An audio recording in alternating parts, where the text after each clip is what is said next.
হেমন্তে ভোরের আলো ফোটার আগেই বিল পাড়ে হাজির নানা বয়সী মানুষ। সবার হাতে পোলো, জালসহ মাছ ধরার নানা উপকরণ। পাবনার ভাঙ্গুড়া উপজেলার রুহুল বিলে এই দিন যেন মানুষের ঢল। দল বেঁধে মাছ শিকারে এই আয়োজনের নাম বাউত উৎসব। বয়স 55 বছর।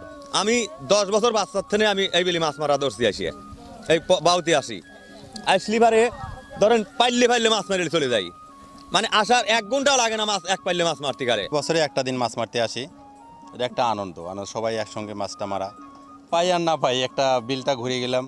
মাছ মারা আমাদের শখ, যে আমাদের খরচা উঠাতে হবে এমন না। ছোটবেলা থেকে মাছ প্রিয়, মাছ মারি বিভিন্ন জায়গায়, এই সুবাদে আমরা আসছি। চলনবিল অঞ্চলে এমন উৎসব চলছে প্রায় 100 বছর ধরে। পাবনার রুহুল, দিকশির, রামের বিল সহ বিভিন্ন বিলে চলে এই উৎসব। নভেম্বরের শেষ অথবা ডিসেম্বরের শুরুর দিকে শুরু হয় মাসব্যাপী মাছ শিকারের এই উৎসব। বিলের পানির গভীরতা অনুযায়ী নির্ধারিত উৎসবের দিনক্ষণ। প্রতি সপ্তাহে শনি ও মঙ্গলবার ভোর থেকে বেলা 11টা পর্যন্ত চলে মাছ শিকার। এবার কাঙ্ক্ষিত মাছ না পাওয়ার দাবি শিকারীদের। তাদের অভিযোগ, চায়না জাল আর গ্যাস ট্যাবলেট দিয়ে মাছ ধরে নেওয়ায় কমেছে মাছের উৎপাদন। ফিকে হয়ে আসছে বাউত উৎসবের রং।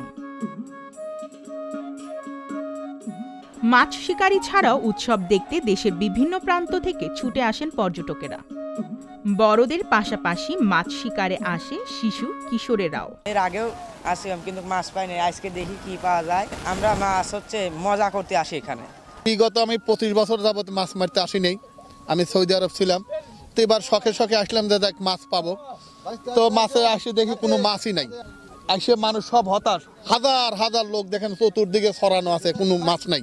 প্রথমে যখন পানি আসে ওই সময় চায়না জাল দিয়ে সব ছোট মাছ সব মারি নেয়, এসে সবচেয়ে বড় সমস্যা। আগের মতো এখন ওই রকম মাছ পায় না। বাউত উৎসবের নামে মাছের প্রজনন ও জীববৈচিত্র্যের ক্ষতি না করার পরামর্শ জেলা মৎস্য কর্মকর্তার।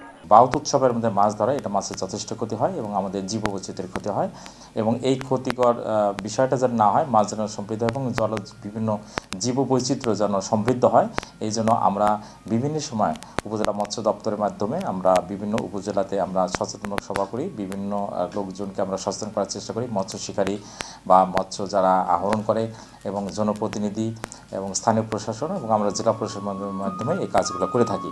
মাছের স্বাভাবিক প্রজনন ধরে রাখতে সবার সচেতনতার তাগিদ মৎস্য কর্মকর্তার।